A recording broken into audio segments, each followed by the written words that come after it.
listening to Proof Text, a Glossa House podcast by Dr. T. Michael W. Halcomb, Dr. Frederick J. Long, Dr. Mario Melendez, Dr. Jennifer Noonan, and J. M. Smith. Welcome and enjoy. Shalom and welcome to SLA Insights. My name is Dr. Jennifer Noonan, and I'd like to start this episode with a question. What do you think is the one thing that second language acquisition experts say you have to acquire a language? What is absolutely necessary for language acquisition? Well, the answer is input. And input is defined as the language that a learner hears or reads that has some kind of communicative intent. In other words, it's authentic language that the learner receives, again, either by hearing or by reading. Now, if you think about it, this really is logical.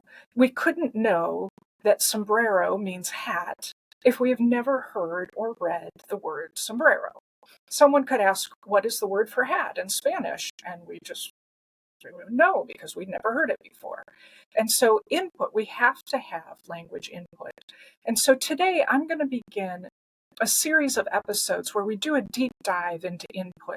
I'm going to start today with more of the theoretical background and what input is and how we got to where we are. But then I'm going to work in future episodes on further details, practical examples, and so on. So let's dig in. Input. We need input, but what if you found a podcast in a language that you've never learned? You're getting lots of input. You're hearing it, all kinds of foreign words that you've never heard before, lots of things, or maybe it's a book that you've read, in a language you've never read. You're reading it, you're not getting anything, okay? It's input.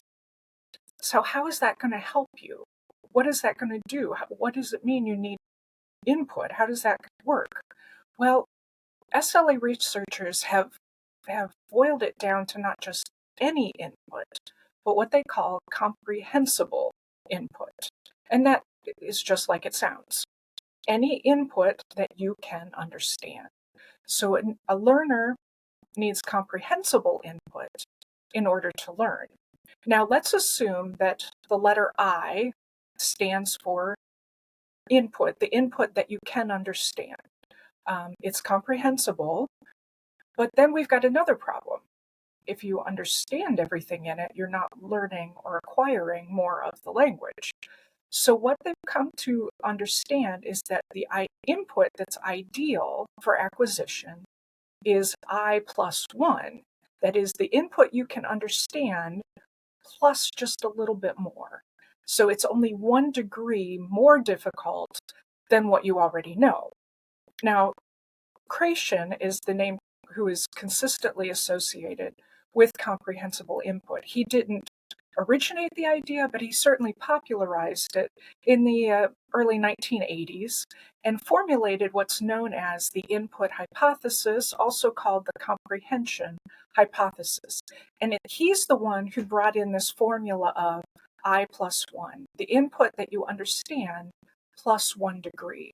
When you get that combination, it's ideally suited for acquisition.